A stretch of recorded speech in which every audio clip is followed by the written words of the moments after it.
Starting. Oh, it should appear. Okay. Hello everyone. For the lab of today, you will be using arrays.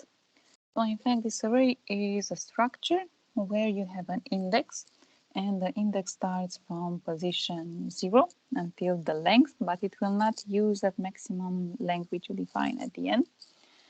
Okay, so in fact, for an array for which you have n elements, you have the elements starting from position 0 until n minus 1. And in this case, all of them have the same type. So this is why they are homogeneous. You have them as being all integers, strings, or of type object. And it is not the case like with Scala, for example, which is another language, you can mix the types. Here you also have the length, and in this case, your length is final. You cannot modify it anymore. Else you would use another collection, which is called array list. Okay, and in that one you can add the elements without caring about this predefined length. Then you can access elements according to the index, which starts from position 0 until n minus 1, where n is the total dimension. Okay, so this is how you can define them. Firstly, keep in mind that when declaring it, you should have firstly the type in front, and you can place the braces or at the beginning or at the end. So it is exactly like with the string args. You can put these arguments here at the end or after string. It is the same thing. So if I run it, it's the same result. And here it is like when you run it from the terminal, you provide the arguments and they are all of type string, and you have them one by one. Then this means that you can declare it with int and you have primes, or you can have it of type string, for example.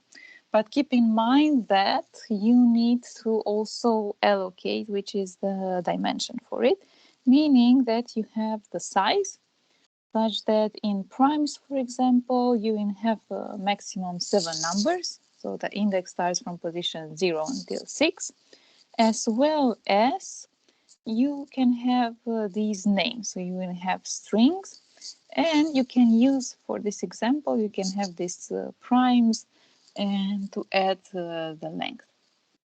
So for example, you can have here, you have an int array of primes, and you will say that this is equal to new int of your dimension, let's say 7. Then you will have several strings. So we will have the string names equal to new string.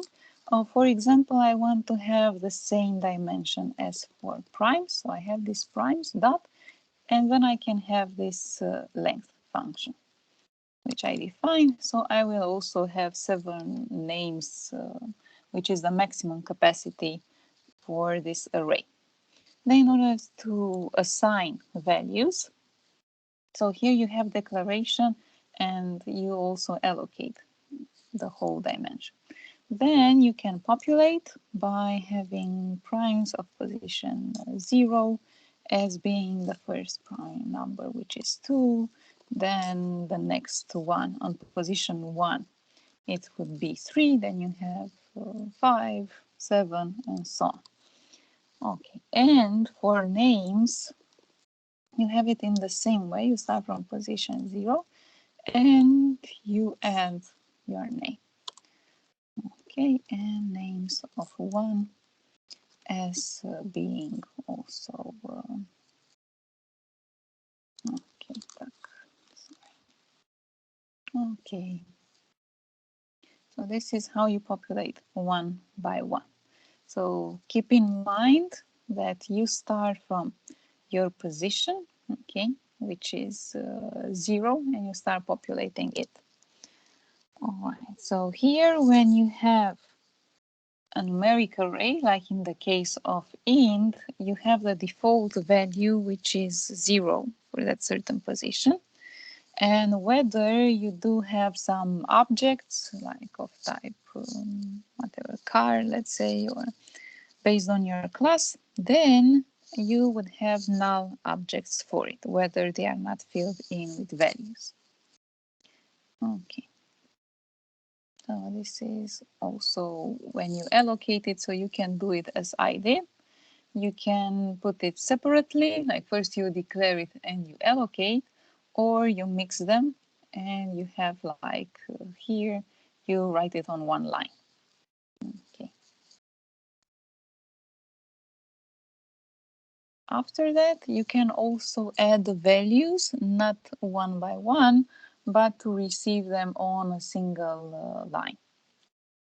For example, here you will have for the remainings, let's add another array, which is the one with values, and I can have 1, 2, 3. Okay, as well as you can have a string, and we can have an alphabet or vowels. So let's say it's vowel. Okay, and you can even have chars. Okay, such that here you have a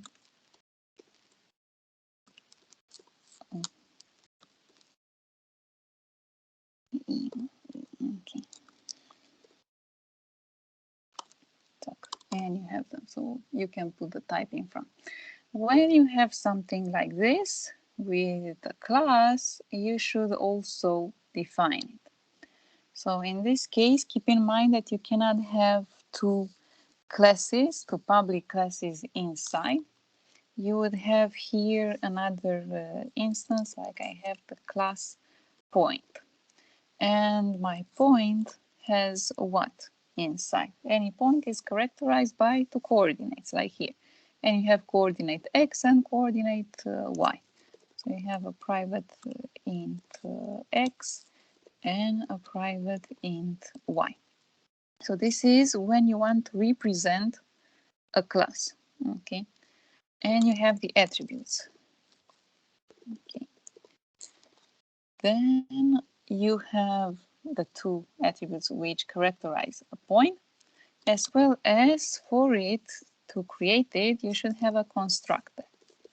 So the constructor is to have an object of this class point, okay? We will create objects of type point. So you would write it with public, then you have the name of the class, which is point, and then you have the two coordinates. So this is int x, int y. Okay, so in order to differentiate them, I can add here coordinate x, coordinate y.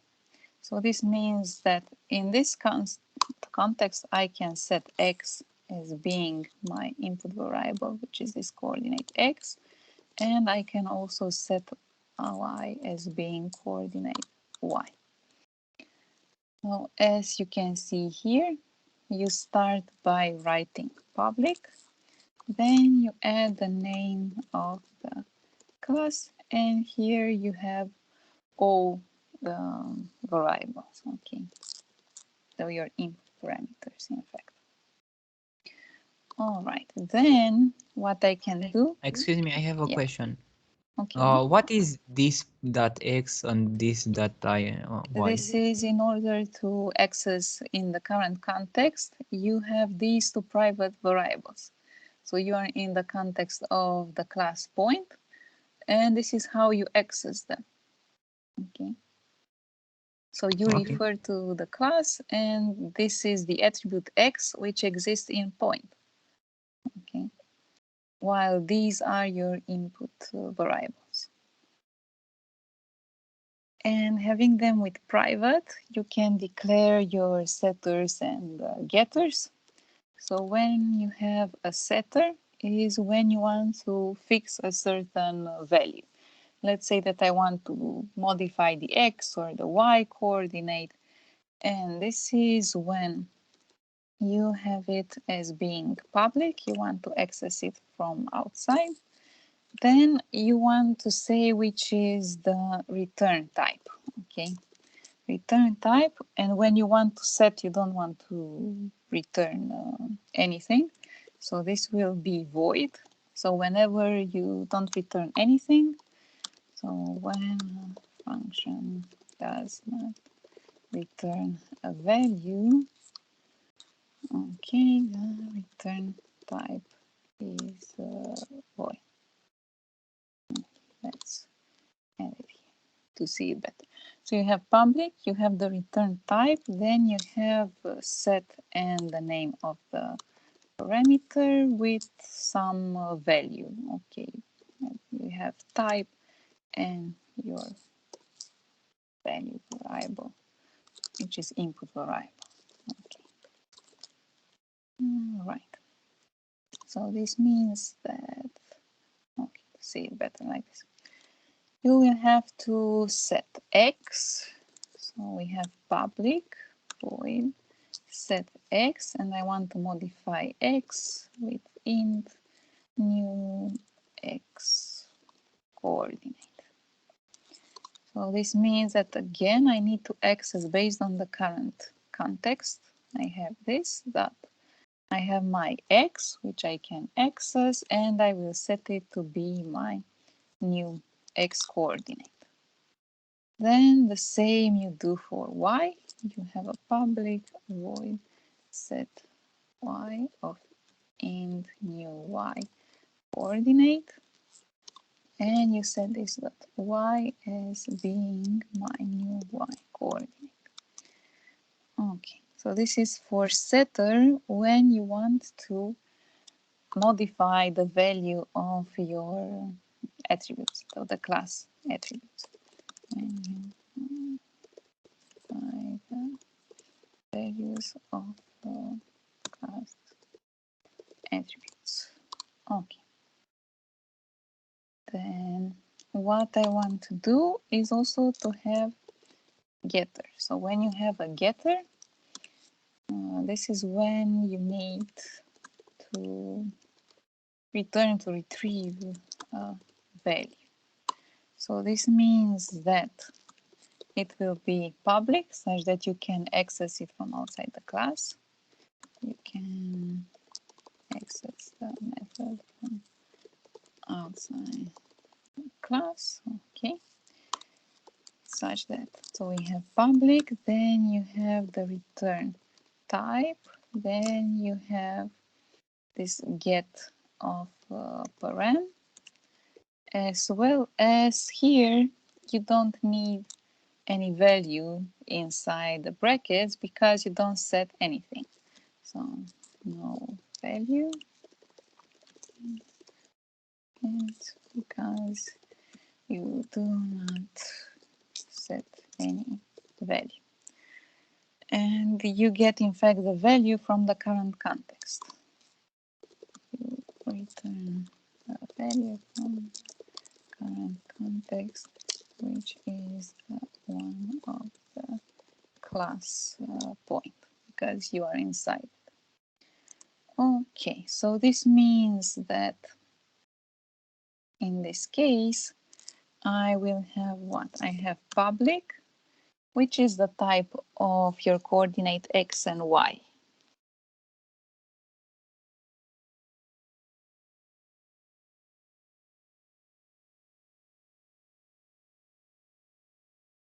Private.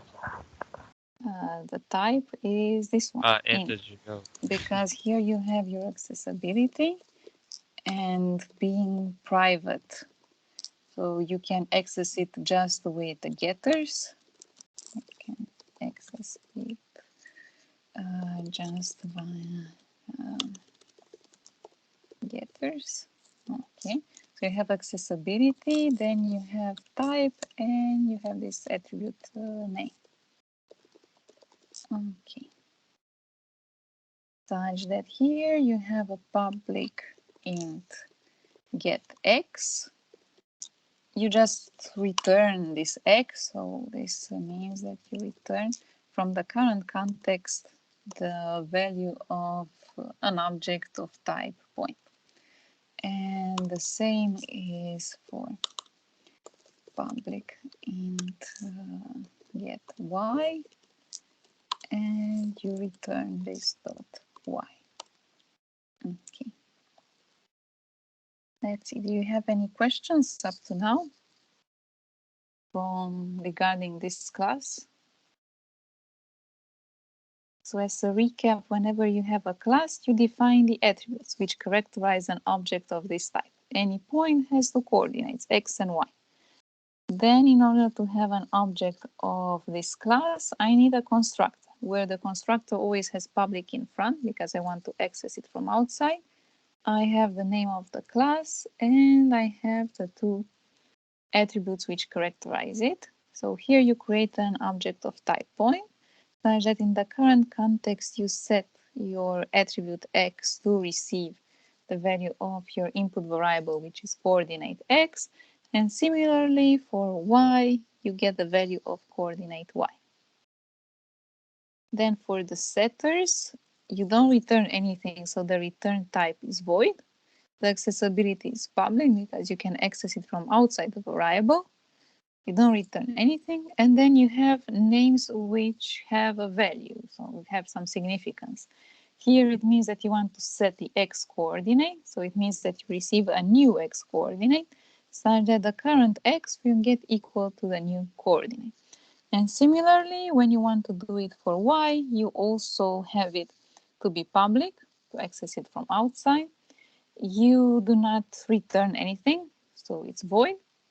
You can also have a void function when here I can also have a cout, and I can say the new value of the y coordinate is equal to, and I can have my new coordinate.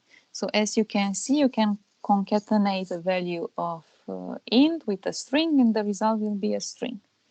And similarly, I can do it here in the same way.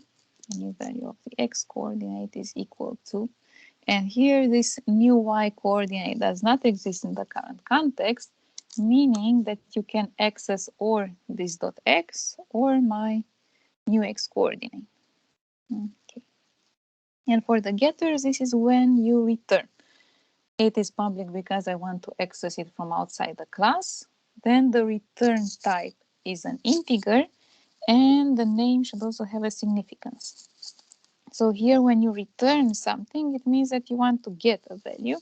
So this is why you have this get of x, and you will return the value of this dot x. So all these classes, they just print out the new value of x and y.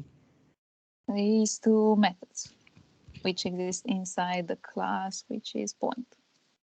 Yeah. So this would print just the current. This would return the value of x and y.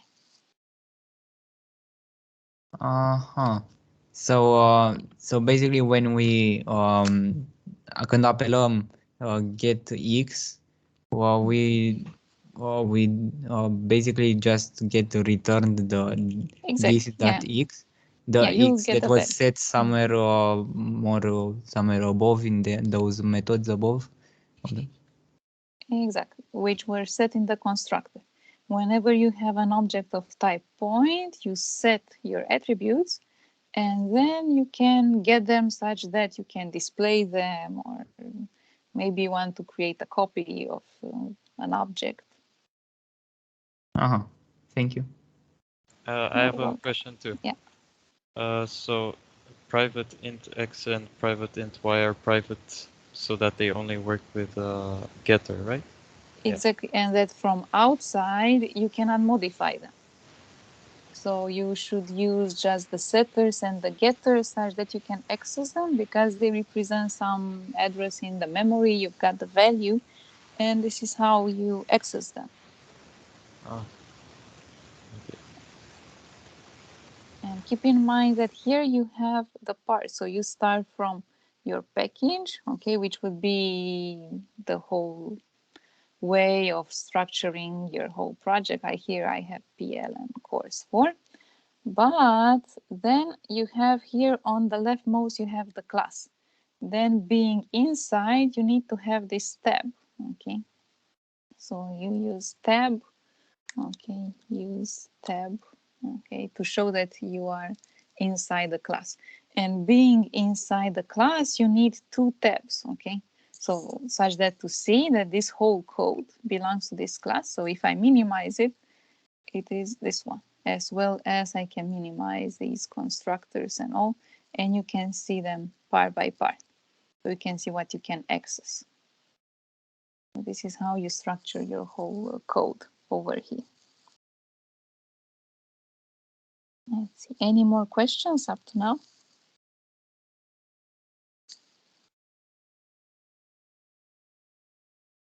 Yes, one final one. Okay. For public void, is it void because so that you can also block people from it is because you don't, yeah, but you don't return anything. So when you don't return anything, it is a void. When you want to set a value, when you want to modify it, or just to display a message, and you do not need a result from it such that you can use it afterwards, then it is void. Okay. So it's exactly like you have the void in C++. It is similar to that one. Okay, so here is the same. You just set a value, and then you're saying, do I need to use it afterwards? No, it would be just to set the new value of my x and y coordinate. And this is why I don't need to return it, because I already know which is this new coordinate. Okay. And what you can also have is the public, this string to string. Okay. So this would be when you return and you would say what you have as a type.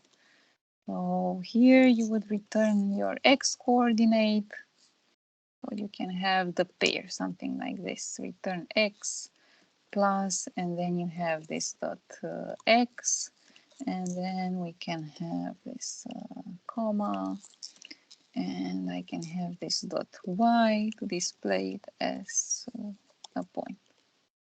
Okay. And is the pass. Okay, way to see it. It's return and it's inside. It's inside the class.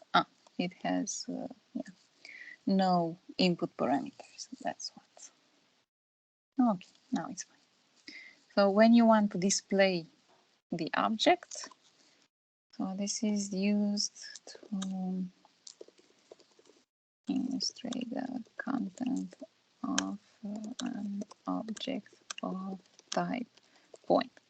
You don't receive any input parameter, so because you just display the values for it. No input params. Okay. And you have the structure as having the x coordinate and y coordinate. Okay, so let's define these points. So as specified here, you can add them one by one and it will use your constructor. So as you can see, it knows that it is the point placed inside the current class. And we will have the points. And this is equal to, and I will have the new point, okay, off. And I will have my coordinate. As you can see, you have above x coordinate, y coordinate. So I can add the origin, okay, and I have it one by one. But here it is in a static context, so this is why it needs to have the static in front such that it is accessible. So see that the program also tells you that you have this suggestion. So whenever you have an error, you will have something which is like this with red, and it will tell you what you can do, okay? And you also have more possible solutions. Or you make main to be non-static, or you make the point to be static. What is the difference between static and not static? Because this is defined as an inner class of exercise 1. Okay, so this is why you call it like this. But if I define it, let's see. Let's define not as an inner class, but I want to have an independent class point. And in this point, I take exactly what I have here. Okay. So as you can see, it is like masked. It is hidden inside exercise 1. Now when I have it in this way, and I have my, it would be here. So I have the class, and I can have for it, can have the driver class. The driver class is the one which has the void main. So my driver class will be the public static void main, and I have my string args. Okay, and copy this one. Click drive. And I don't want to take this one from that. I want to be just point. So as you can see here, you are not hiding the class. It exists independently in this context. And it knows that it takes it from the package which is PLC4. Okay. So being accessible, being public, as you can see, it has public in front. So you can have it accessed from outside. This one, inside exercise 1, doesn't have public in front because you are not allowed. So if I put here this public, it will say that I have to rename the class. Come on. See, it will not, you need to change. You will have this error here, saying that you cannot access, it cannot be referenced. It says again the same thing. But even like this, you cannot have it two of them. Like I have this public and the other one. Whenever I put it like here, or let's put it outside. As you can see, you have, let's say, 0.2, but it has to be outside of it, so it means even here. I'm outside of the public class because, as you can see, I can close it, and I have this one. So you cannot have two public classes like here. You need or to make it not public, or you can create a new file. So as you can see, you move the class inside a new file, which is this point2.java. Okay. Okay, thank you. You're welcome. And this is again in a statical context, it is hidden. So you go here and you have this advice to make point to be static, and now it's okay. So even having this public in front, you will still not be able to access it. Okay. But you can access this point, the other one. Okay. Let's name it point2. Okay. I want to rename this one. Factory name file, and I want to have a point2. Okay, and this will have the constructor with the same name, point2. And now it's okay. No, this is with point, so it's fine. Then inside it, I will have the point from exercise 1. Okay, so it will be with this. No, this was just the explanation. It's x1 dot point and x1 dot point. Okay, and this is from outside, when you can have a driver. So the driver is with the void main and to test multiple classes. Okay, to test multiple classes from the same package. Okay, such that you define the behavior of each and every class, and then you can test and have multiple operations here. Like you want to compute, you want to do the sum or to count how many elements you've got. Okay, so let's see. Here we have the point, and this is with static because I call it from this current context. So let's see. Is it clear up to now? If you have any questions based on what happened.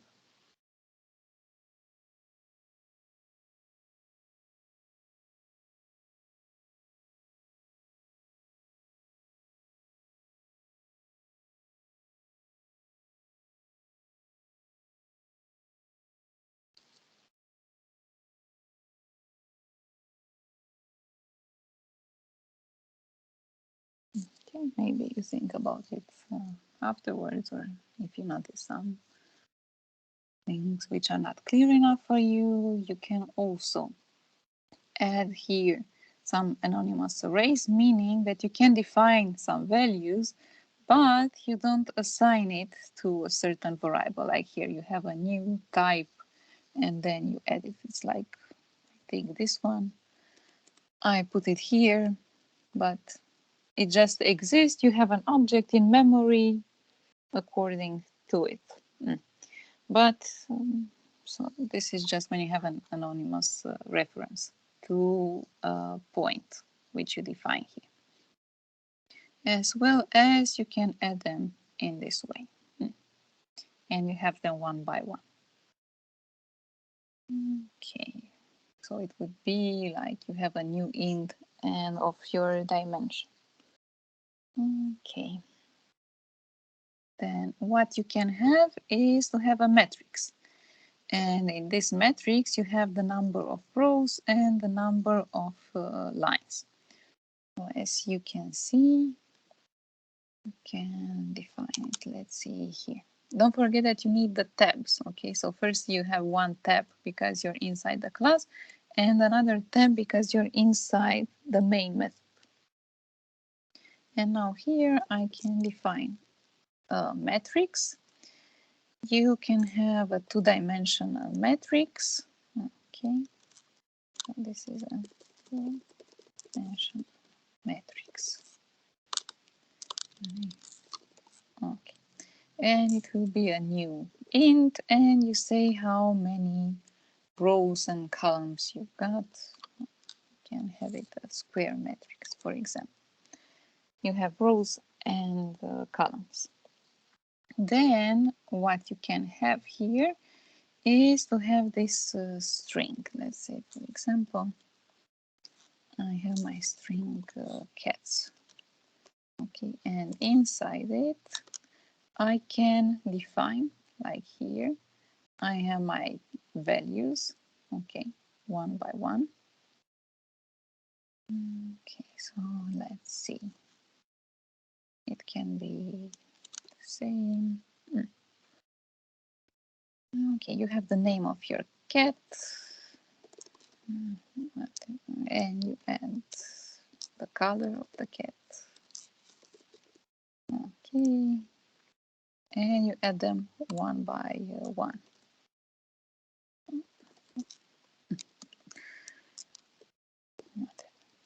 Okay. And what you can also do is to have them as here, one by one. So in this case, you have these two rows and the two columns, and you define it. Then let's see if I will have gets copied. Yeah. Okay, this is my second one. All right. So you can have them or of dimension 1, 1. Okay, this is like on your position.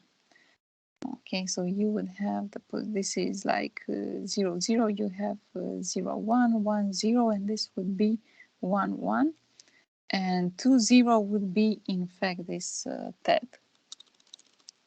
So let's see. Okay, this is a comma, and this comes inside it.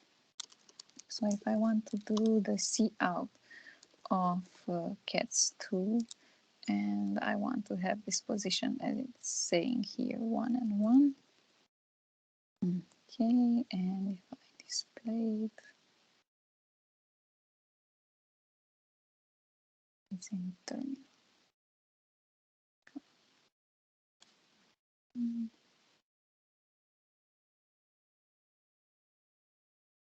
Okay, as you can see, it will be this serial point. So this serial point, it occupies the position which is 1, 1. So let's have it drawn as a matrix. You have them in this way. Then I have this one. This will be your Caesar, and it is like this one. I have blue minus point. And this is placed on position 0, 0. Okay. This would be the position 0, 1. Okay. Then I add another line. Okay, can put it like this. Okay, now I would have the other one. With header, this is row 1, column 0. Then I have the CL point, okay, which is on position 1, column 1. And again, it comes with TED. TED is on position 2, and I have the column which is 0. Let's add them to be. Okay, and this separator.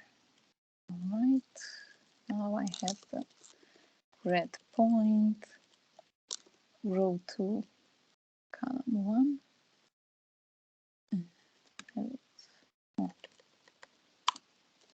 This one, and this is how it looks like. So don't forget that you have here, you have rows and columns. Okay, and you start from, this is row 0. Okay. Row 0, and you have column 0 and 1.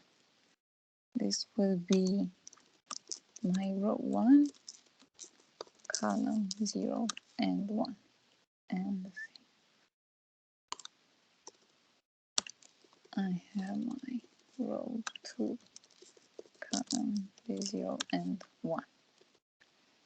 Okay, and I can also play a little bit more with these points. So what I can do is to do the cout of my point, my first point from the array of points is, and I can have points of 0 dot, and you need the toString. Let's see what it looks like. Okay, so you have it in this way. If I don't put a toString, it will still show it because it has the toString method in it. So if I take it away, okay, you will see that you have the reference towards the object of type point. So if the method toString does not exist inside class point, then when displaying it, it will show the memory address. So you have exactly the address space like you have here. Okay. But when it exists, okay, let's add it here. You will simply have its coordinates. Okay. And let's see, string method exists. Okay, when displaying the object, to string method will be automatically called. So it is exactly like this one. For example, you have it here. Okay. As well as I can have another now. So let's see. Let's modify the coordinates. I want for my points of 0, I want to set the new x coordinate to be 1, and I also want to set for position 0 to set the y as being what, 2, let's say. Then I want to display the coordinates for first point inside the array of points is the new coordinates are okay. And now I will have the getters. Keep in mind that the getters return a string, so you can have it here as you add it with plus, and you have the points of 0 that get x. Okay, and I can have it here to put it as a measure that this is x, as well as I can have points of 0 that get y. Okay, and this being the measurement for y. Okay, let's see. Okay, so now you have the ones. You did modify the new coordinate not to be anymore 0, to be 1. Then the y coordinate you set it to 2, such that now you have the 2 points which will have the coordinate 1 and 2. Okay, and this is the one which you have for your cats. But let's see how you display them. Oh, you can have here.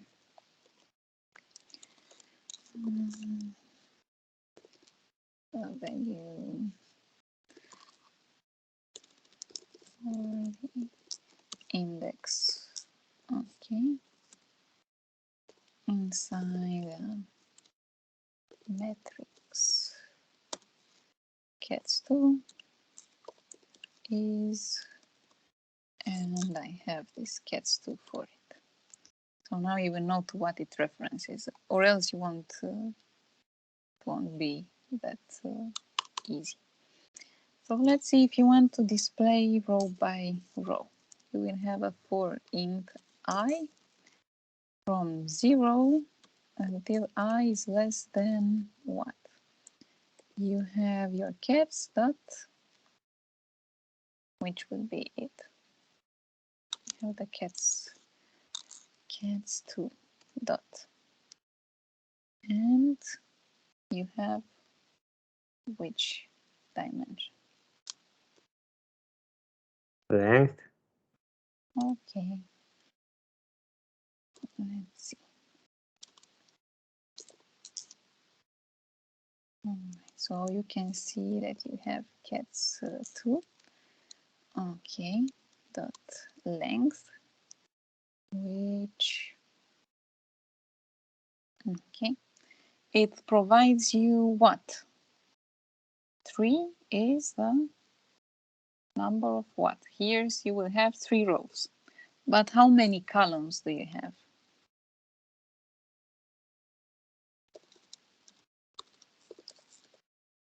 How do you find out the number of columns?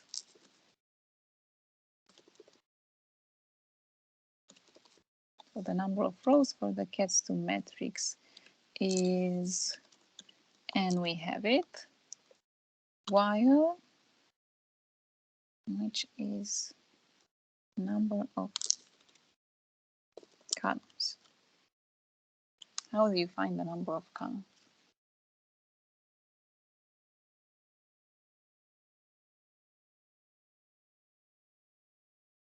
You can go on the first line, and you have here the number of columns. Being on the first line of the matrix, I can see which is its dimension, so you go per line, and you see that the number of columns is 2.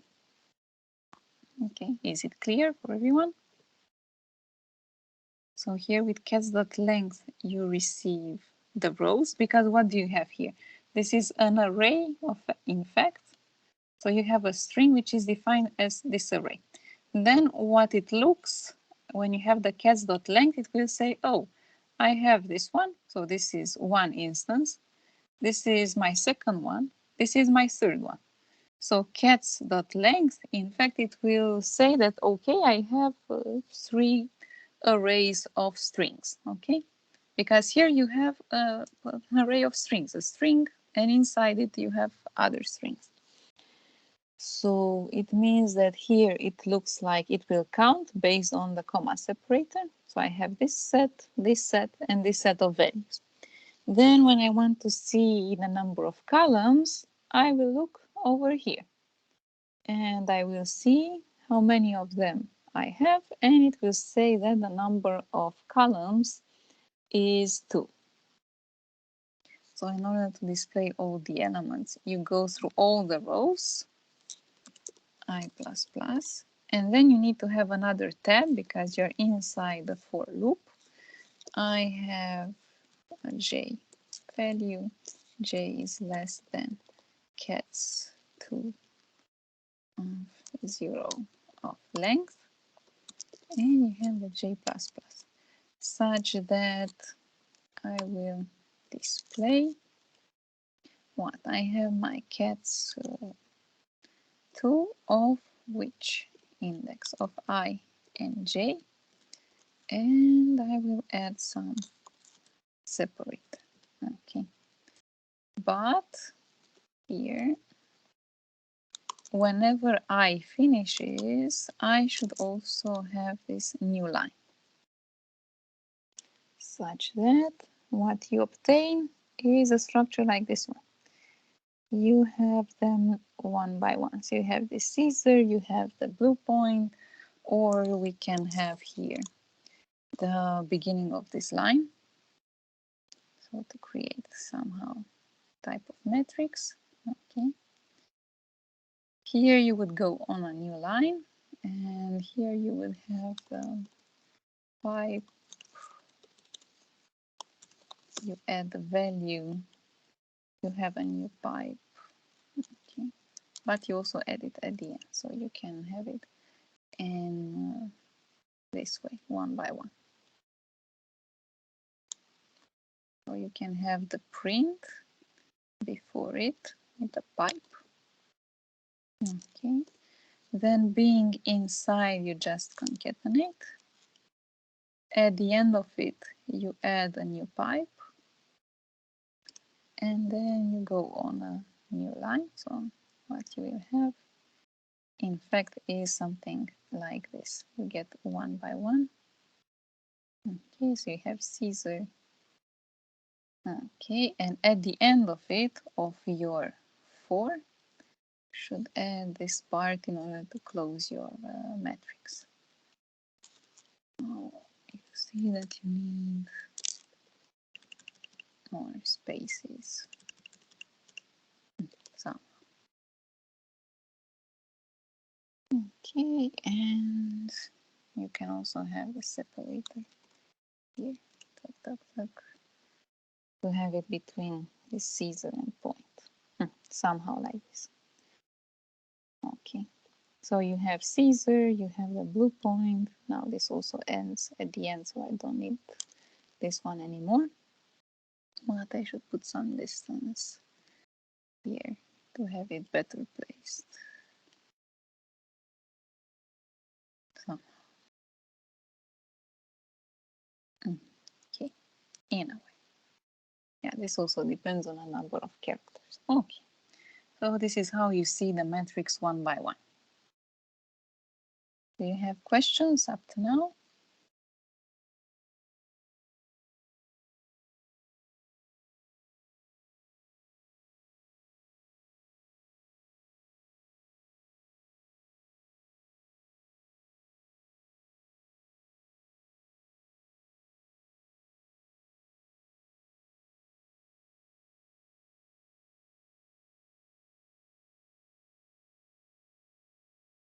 You can also have a matrix where you have, let's say on the first line you have 1, then you have 2, 3, 4, then you have 5, 1, 7.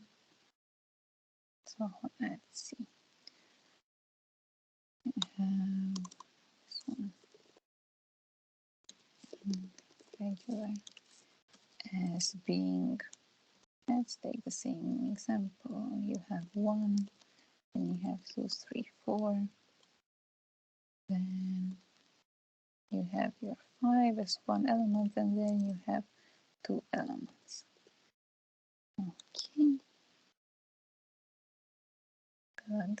And after that, you see here that you have this kind of triangle that you create. Okay. Such that you can store elements of this type. Okay. But for it, you should also keep in mind that you want the maximum direction, I mean the maximum capacity of your columns. Okay. And let's see this class with triangle array. So as defined here, you have a new class, triangle array. So you have it public, and we need a static void main with string args. Okay. Then being inside it, you can have all these 10 rows. So you have this 10, and this is undefined. So we have an int, and we have a triangle. Okay, as being a new int of 10 rows, undefined columns.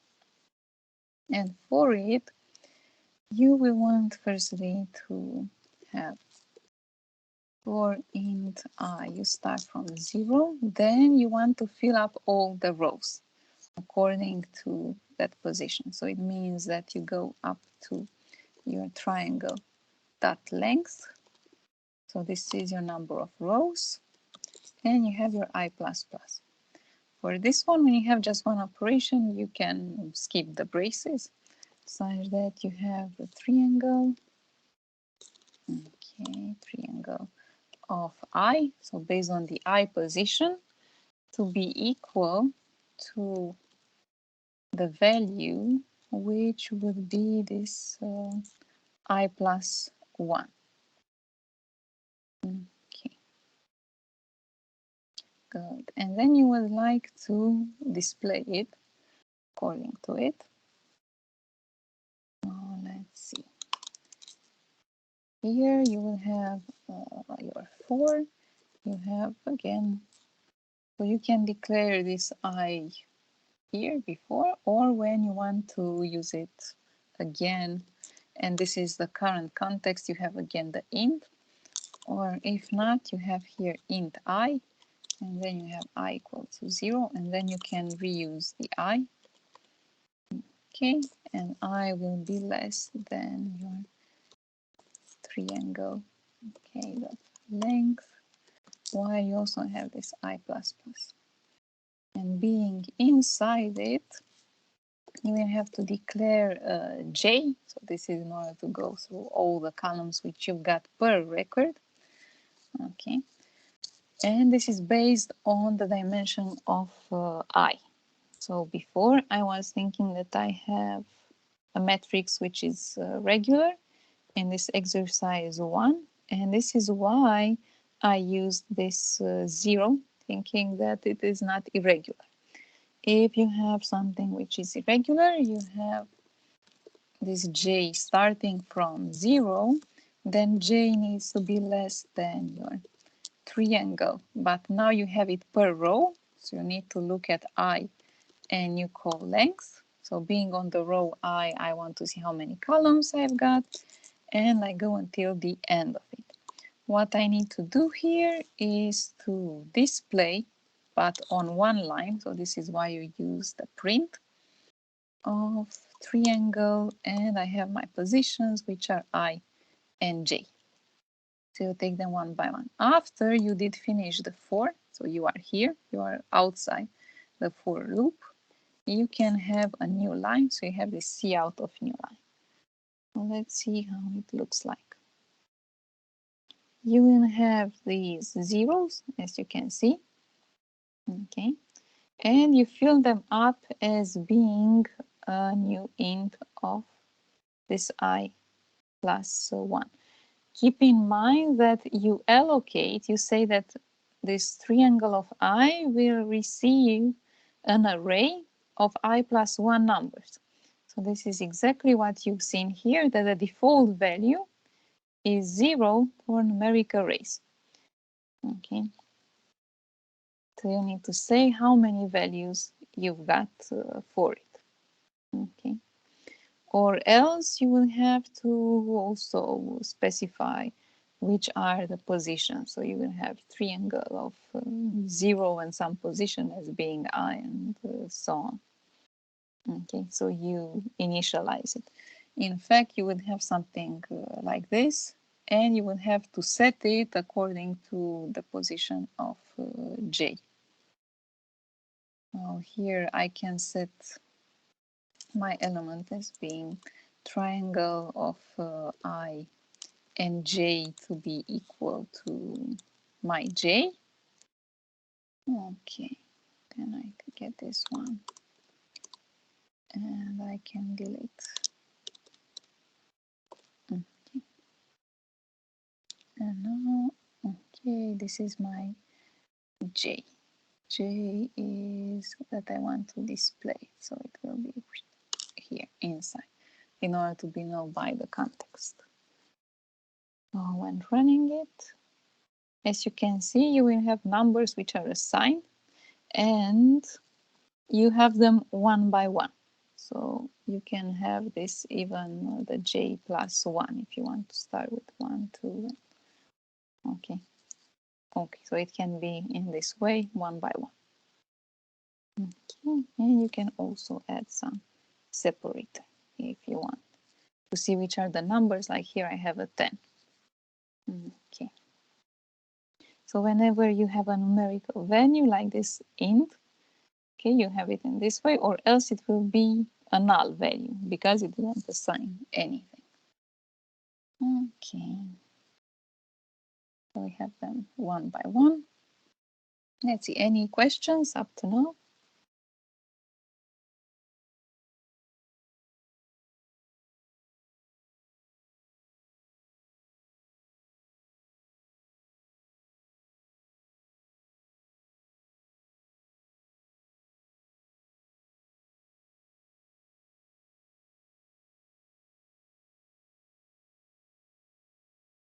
Basis exercise 1.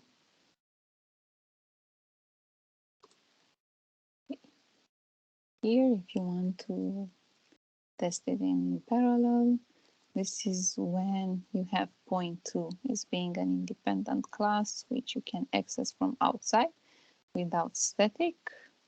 Then the driver class, this is when you have several classes and you want to test them and to merge their behavior. While we also have this triangle array where you have values one by one. Okay, so now you can also test them in parallel. Okay, or after the course. Let's see, you can also have numbers which are random.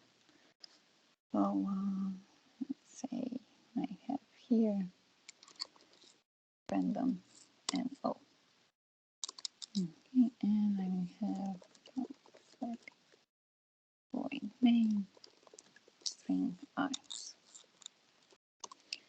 And here I would like to have a double number, double D. And all these, you take them from the Java util library, which is random. So it's math, which is in java.lang. So for every mathematical function, and you want it to be random. So whenever you have a random value, you just have a number with fractional part between 0 and 1. Okay, so but you never reach the value 1. Okay, such that if you want to get it, you would have the int number as being the integer value of math.round, where here I want this digit to multiply by 100. And if I display it, my generated random number is, will you have the same number or will it change? What do you think?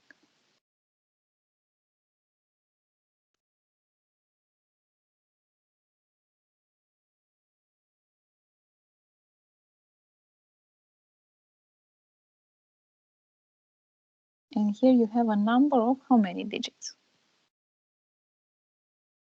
A number of how many digits do you have for NO?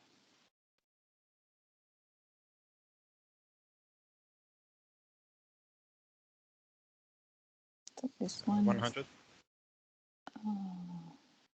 You just multiply a number between 0 and 1. So it would be like, for example, 0.125 or something like this.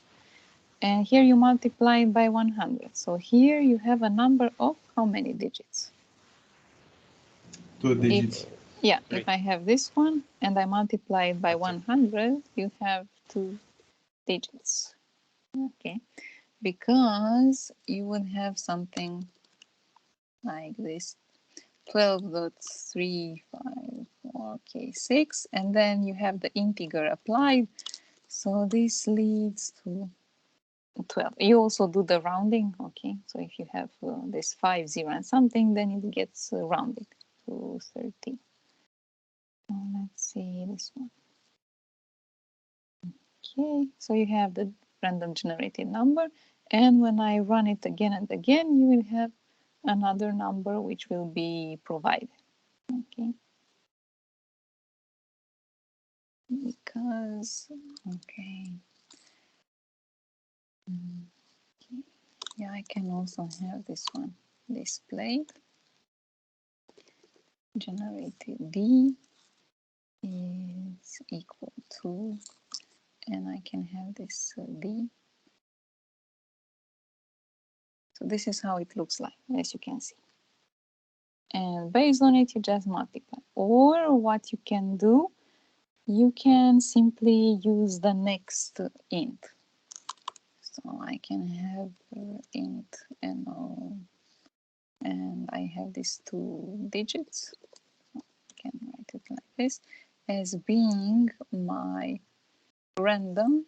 So it will be new random, and it takes it from Java util random dot, and you have the next int, as well as you can put the bounding. So here you would have to say until where you can display. So generated 2 digits and O is, and we have NO 2 digits.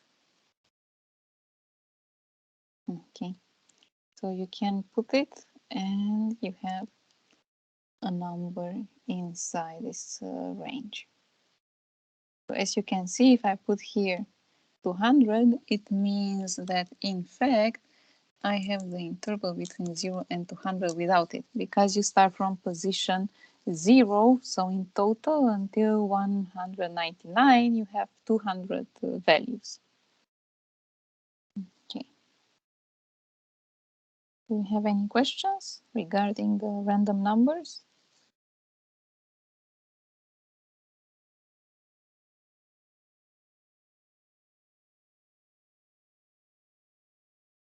So here you set the number of digits, the number by multiplying the number by 100, or you can create, let's say, generate random number based on numerical limit.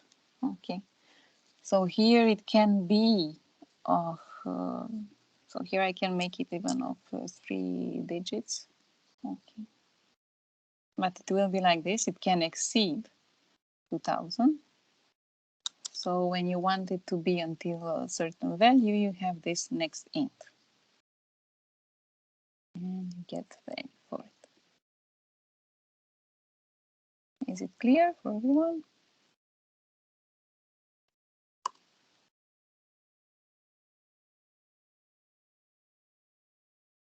Okay, I hope. Let's see, here you will have an array, and for this array it is one-dimensional, so it means that you have a sequence of values and you want to have 10 randoms in a certain interval. Let's say here I have a random array. Okay, and we have expected void name, and let's see some behavior. First of all, you want to assign and to have an array of a maximum capacity of 10 integer values.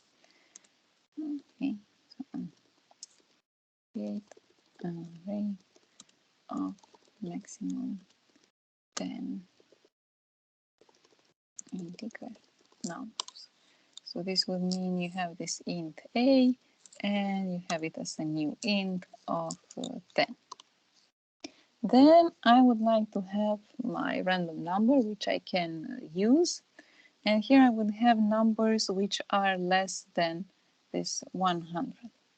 So it means that I have my random, which is taken from Java util. Okay, so it will say that you need to import it. So you click here, or you simply type import Java util random, or if you use multiple classes from it, you have the star, such that it will import everything. You have random R, and you have it as being a new random. Then you would assign the value of each value inside the array. So you have this int I starting from 0. I needs to be less than a dot length.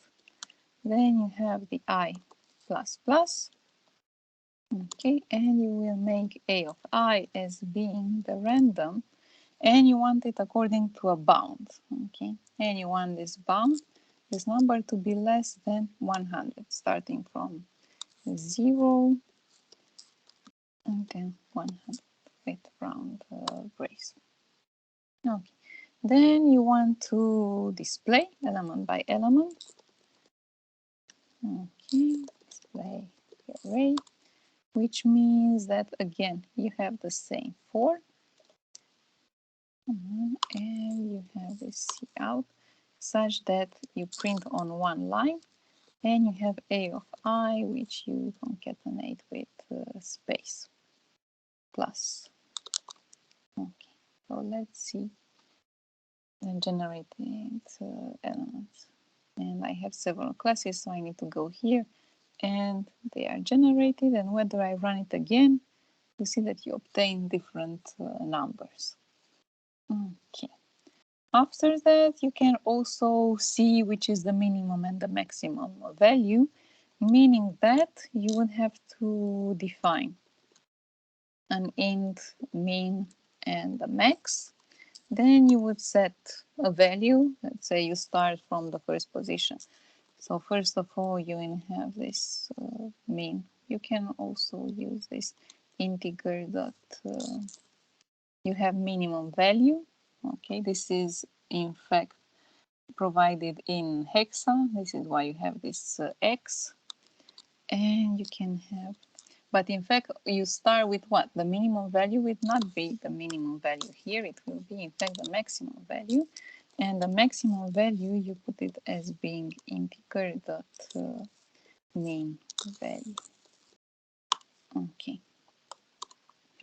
Such that you will have to go for, you have all the elements of your array, and you will have to compare.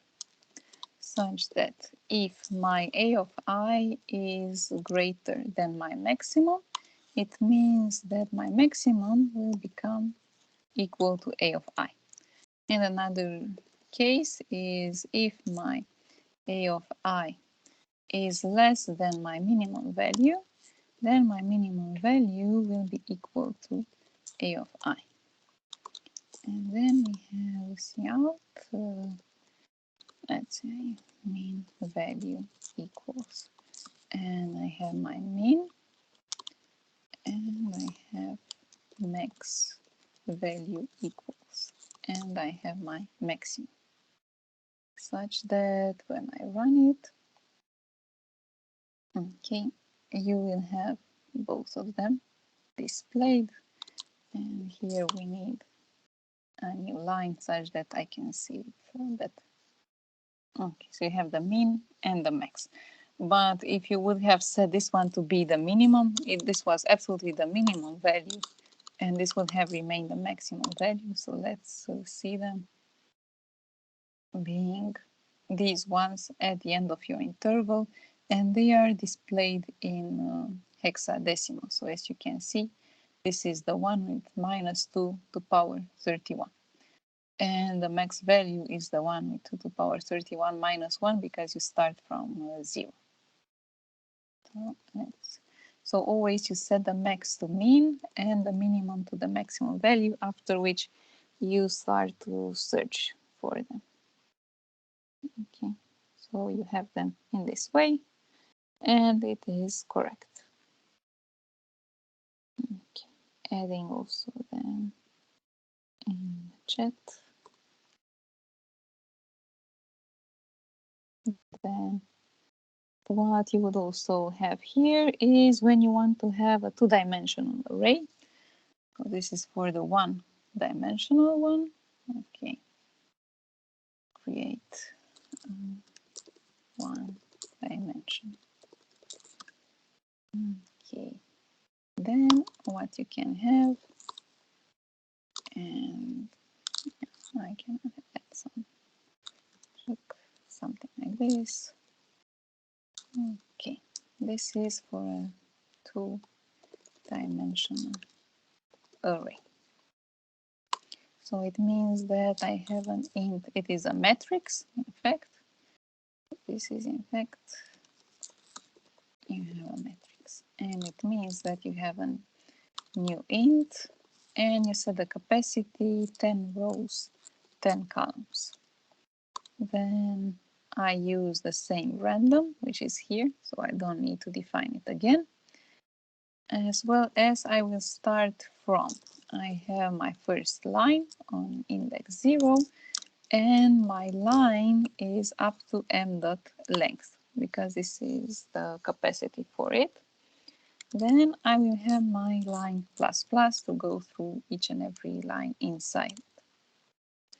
Then I will have to go through all the columns. So I have an int column.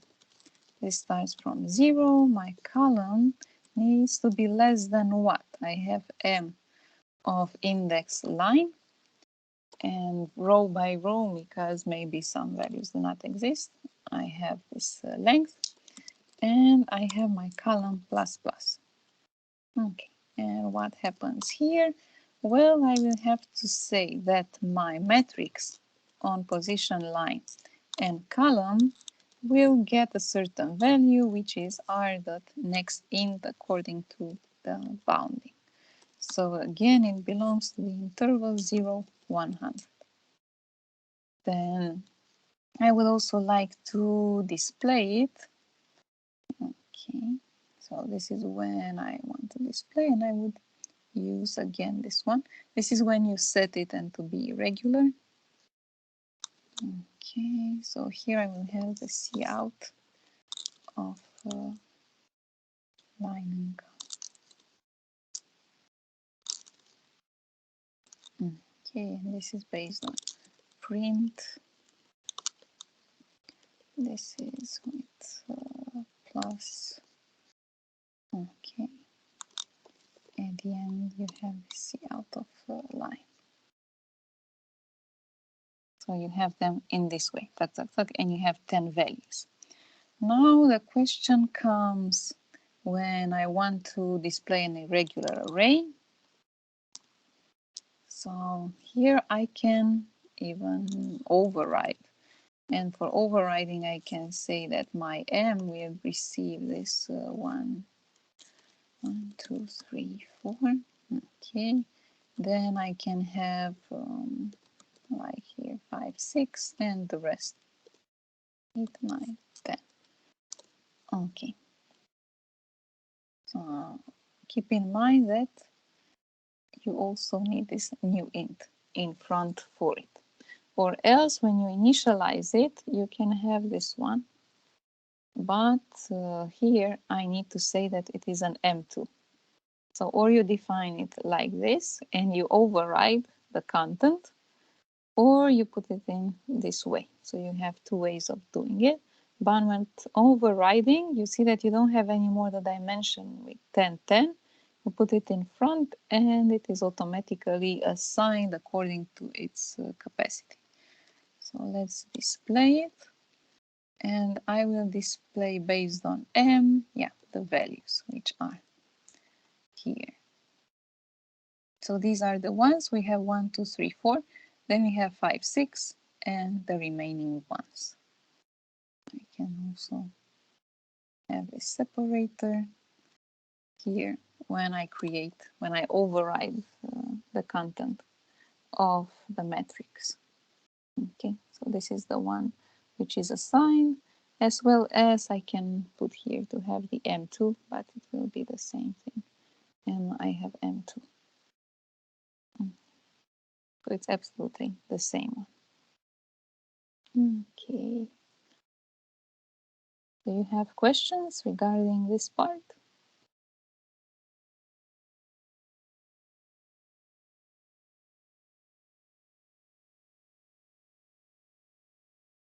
So you can have a regular matrix, n times n, or you can have it irregular and you can override it in this way by reusing m.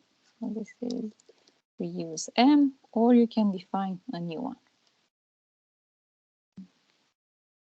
As well as you can have the maximum. Okay, so here you can set by comparing according to the first value, and then you go until the end and you have your maximum value, such that here it was the 1, so you can have it in this way. And we have method 2, and let's have them like this. We have my minimum 2, maximum 2. Okay, and we take the min and the max as being on the first position. So this would be A of position 0 and A of position 0, such that here you start from index 1 and you compare, and you would update this max as well as you display which would be the value for it. Okay, so we have again the minimum, maximum, they are the same, but you don't start by providing the min-max value. You just start by using the first index inside your array. So you start from position 0, which is 86. Okay, in this example. Okay. Everything clear?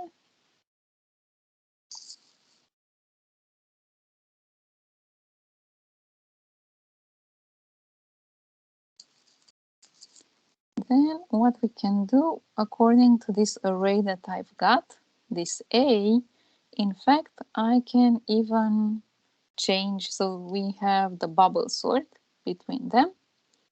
Okay, and this means that we have our array, which is this A, of capacity 10. So it's exactly as declared here. And we fill it with random numbers, as I did fill it over here, such that A of position I, where I is from 0 up to the maximum dimension of your array A, you set it such that each position is equal to this R of random of next int up to a certain value. So if here I put 200, it will be between 0 and 200. Okay, so this is how it looks like. Then what I would like to do is to sort this array. Okay, and this means that, okay, sorting an array. First of all, I want to see whether I did change it. So I want to interchange the positions between one another on consecutive positions until I don't change anymore. So this means that I will have a Boolean value, and this Boolean will be named changed, and I consider that it wasn't changed. Then I can have this do, and do while will also get executed the first time. So you do while you have this changed to be true. Okay.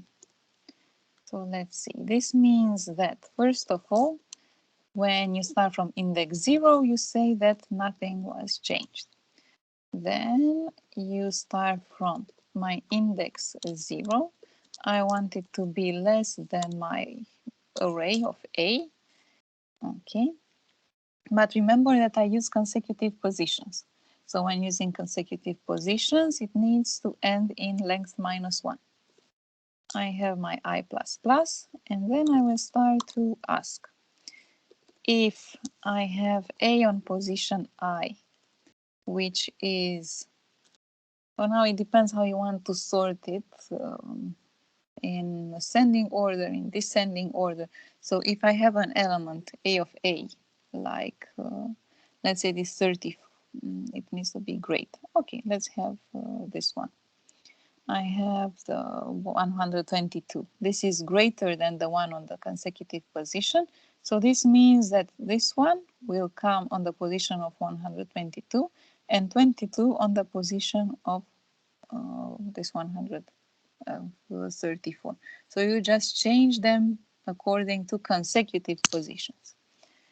So whether A of I is greater than A of I plus 1, then we have the auxiliary variable, and your auxiliary variable will receive A of I.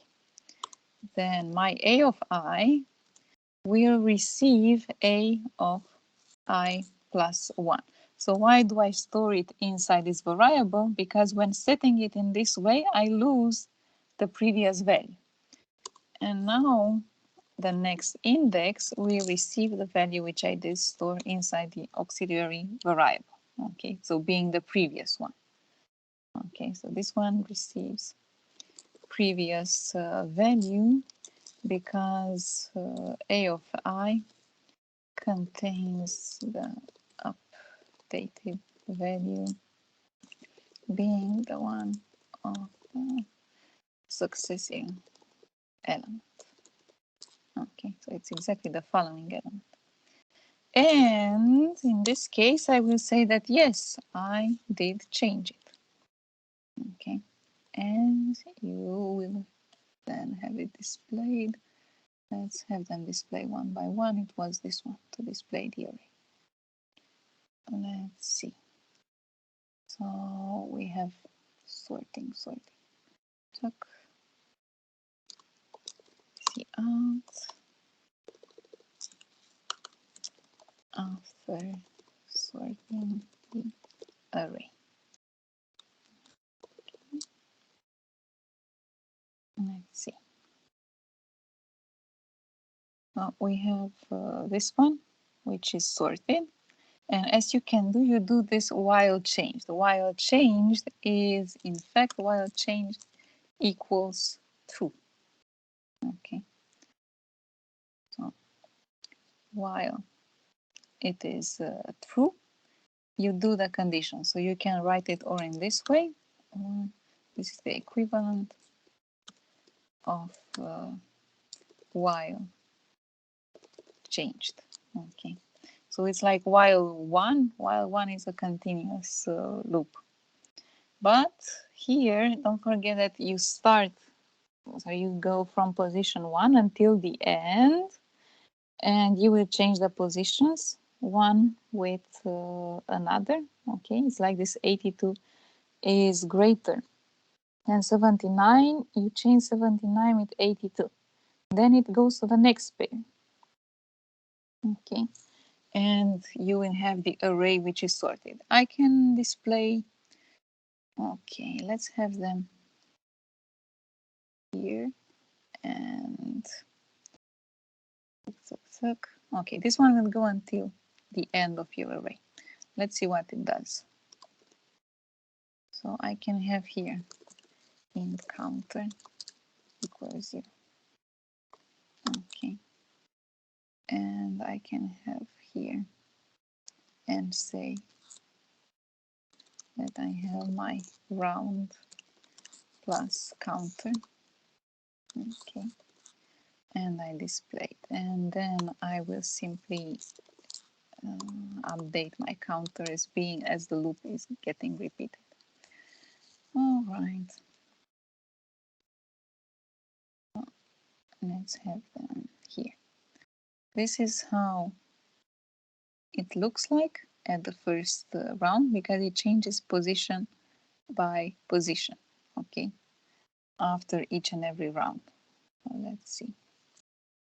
We have this round 0, and inside it you do this change, and you will display what happens for it. I can have a J. Okay. And this is at the end of a certain round to see how they get changed. It's better than drawing. And the end of round.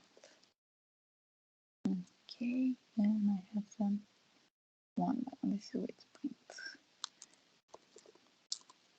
And let's display it on a new line. Okay.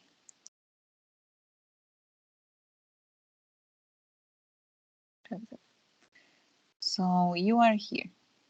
It will get the first two elements. 144 is greater than 38. So it means that at the first round, it will change the two of them. So let's have them here.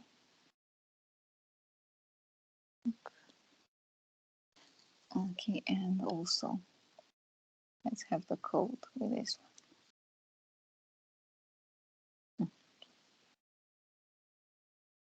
All right. So let's see. You are over here. In this case, you have the index 0. Okay, you start from index 0 and you compare it with 1. You have 144, which is greater, okay, than 38. So this case is true.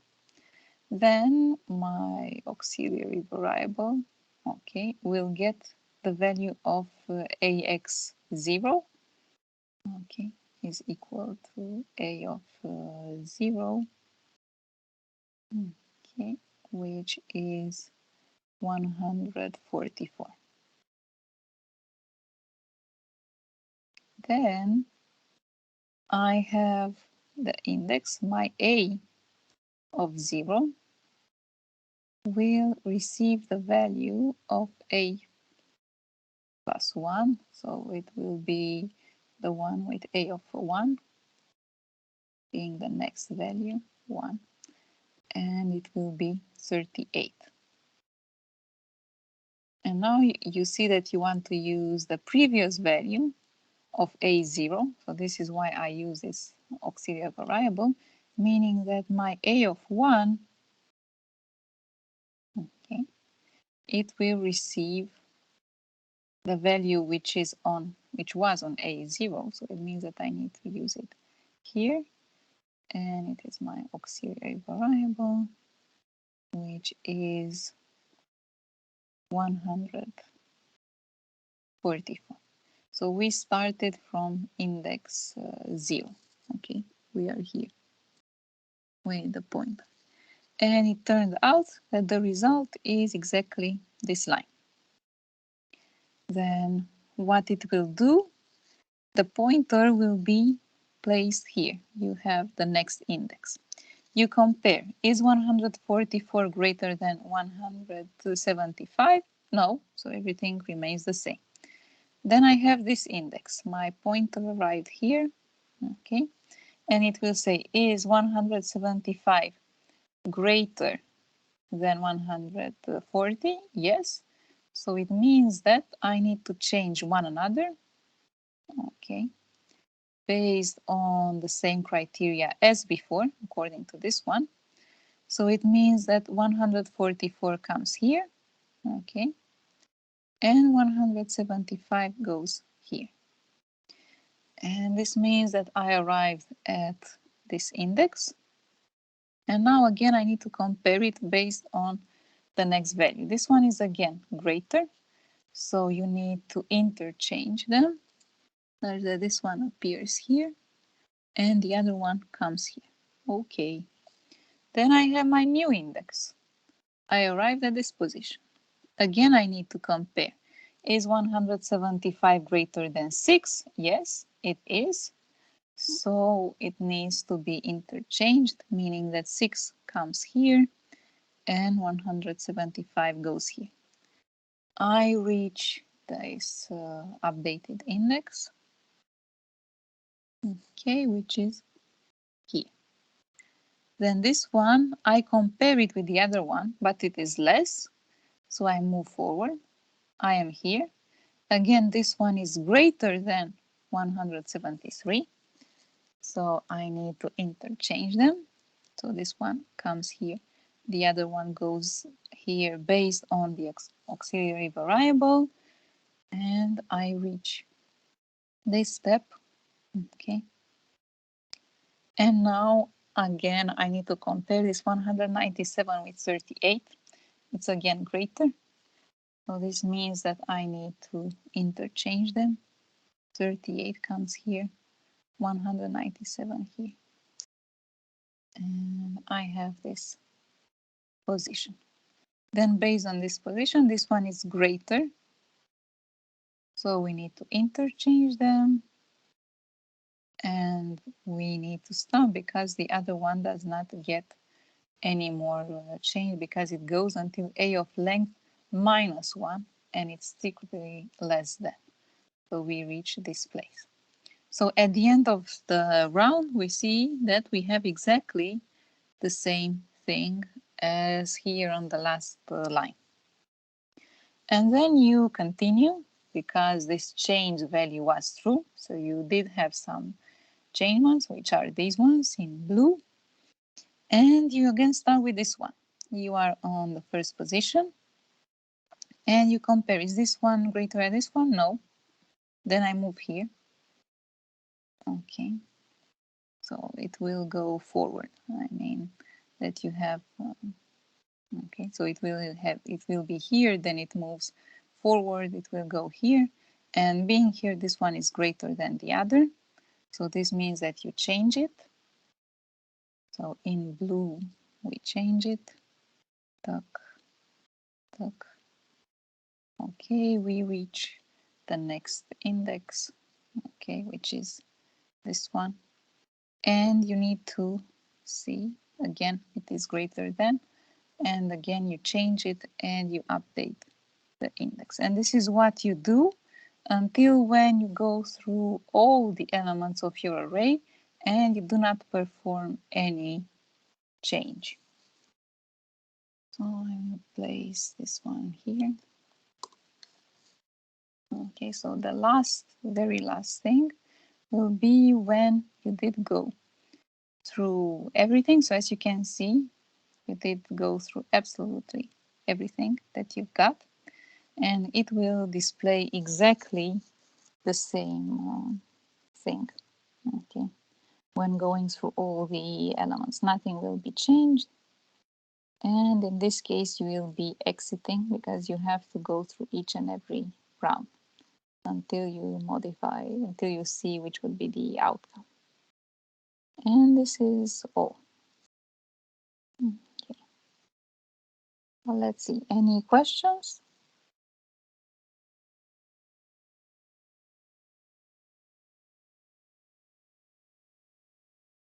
Because this is the end of the course. So I will also paste this one to have it in the chat.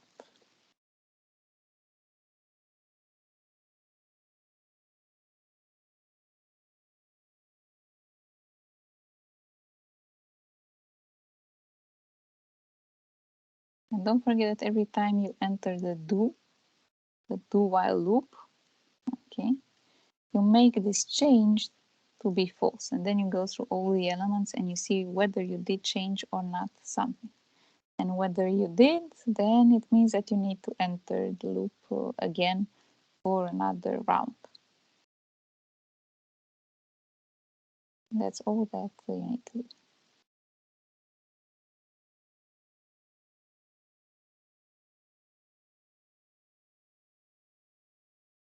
Okay, I will stop recording.